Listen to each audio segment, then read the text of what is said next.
Yo, what's up, guys? Pretty disappointing night for us AC Milan fans. Obviously, Milan lose 1-0 to Bayern Leverkusen on the second match day of the Champions League season. Now, I think we could all agree, guys, that this was going to be a tough game for Milan going into Bayern Leverkusen. You know, obviously, like I mentioned in my preview video the other day, Leverkusen had been one of the best teams in the league last year, obviously losing one game the entire season, barely losing any games at home, except for the first time last month. But going into this game, guys, there was a bit of confidence that maybe Milan could possibly get a result going into this game after defeating Inter, destroying Lecce, right? So us fans were feeling possibly Milan could get a result in this game. But unfortunately, that was not the case tonight. So as the game started, of course, Bayern Leverkusen and Milan were going pretty much back and forth at the beginning of the game. And then after Leverkusen decided to start dictating the play, but they started dominating possession, putting a lot of chances on net. Mike Maignan coming up big for Milan, making 6 massive saves in the first half for them, keeping this game 0-0 for most of the half.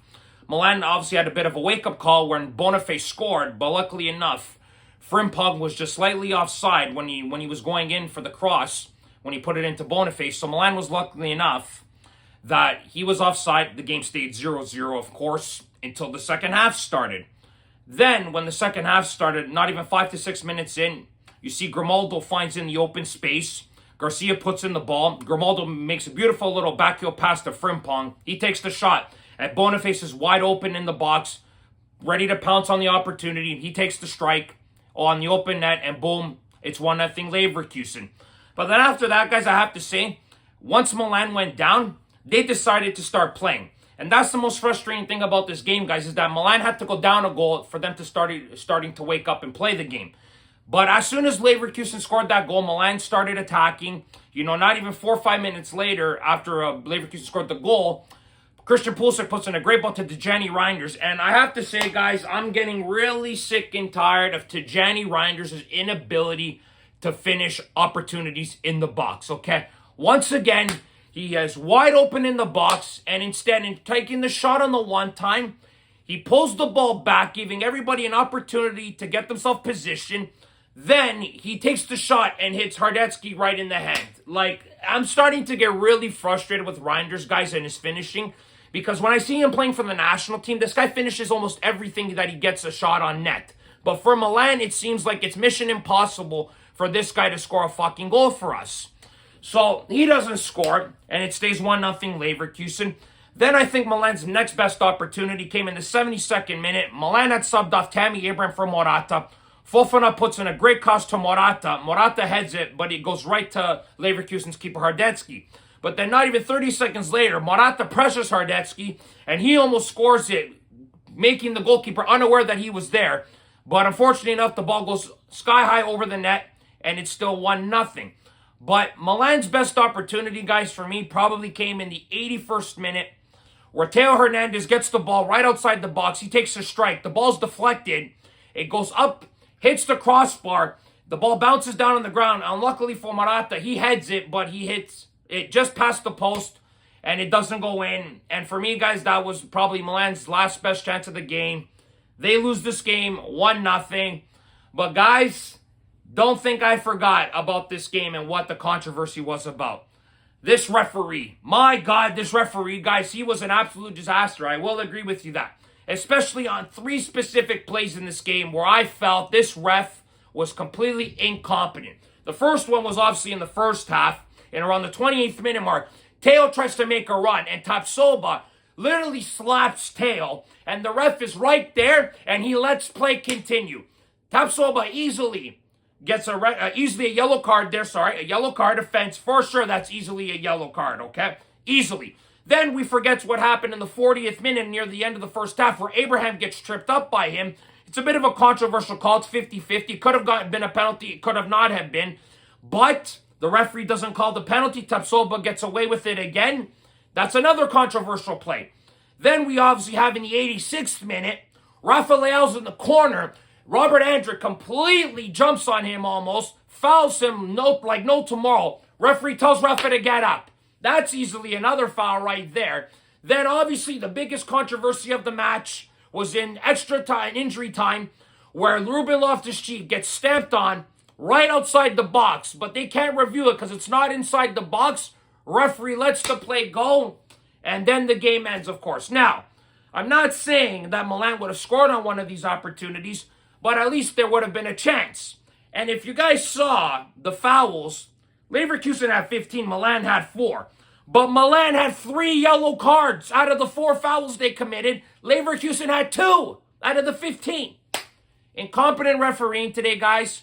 I'm not saying it dictated the result, but it definitely did not help Milan's case and Milan being able to gain momentum into this game because the referee killed it a lot of the times because Leverkusen were hacking Milan left and right and he didn't make any calls. Now, another thing that I didn't like was that Paulo Fonseca decided to start Cheek over Morata. If you guys ask me, I think Morata should have started this game and then in the second half, take him out. See how they do in the first half. Then if things weren't working out, then you take on Morata. But the fact that he started Cheek, and that was the only change he made, sitting Pavlovic again for the 3rd straight game where I thought he was going to start this game. Okay, the only sub he made was Cheek like I just mentioned. The fact that Cheek didn't do that much again, I thought he had an okay game. But guys, Cheek can't play in a number 10 role. He can't play in a number 8 role.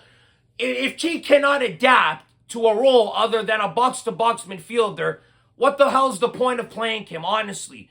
Because for me, guys, why not try Noah Okafor or Luka Jovic up top with Abraham or Morata? At least keep the same formation, but you're just slotting in another player there. By putting Cheek in there, you're completely changing the formation and the way the squad defends and everything else attacking-wise. So now, Fonseca, every time Morata and Abraham can't play, you're going to go back to a 4-2-3-1. Stick to the formation, but just slot in Abraham Okafor. See how they do. It doesn't hurt, right? But like I said, if one of those two are hurt, we got to go back to a 4-2-3-1, which I'm fine with, but you got to play the right players in their proper positions. And I don't think Ruben Loftus-Cheek slots well in a number 10. Now, he abandoned the Christian Pulisic at the number 10 role and Chukwueze on the right. Maybe give that another opportunity. It might work. I know Pulisic's playing great on the right side, but you guys never know. Give it a chance. But unfortunately, guys, what frustrates me more than anything is that Milan could have won this game easily or even drawn, of course. And again, we come out with no points. Milan are starting off 0-2 in the Champions League this year. Not a good start. Now Milan cannot really afford any more slip-ups, guys, in the Champions League, okay? Their next game's against Brugge. They have to win that game. I do not expect them to get a result against Real Madrid. I think a lot of us don't. Okay, so right there, that's another game. That's a wash. So Milan cannot afford another slip-up in their next 5 Champions League games, or else they might be eliminated, guys. And that is not a good start to Paulo Fonseca's first year as Milan manager, getting eliminated in the group stages like this, if you want to call it that.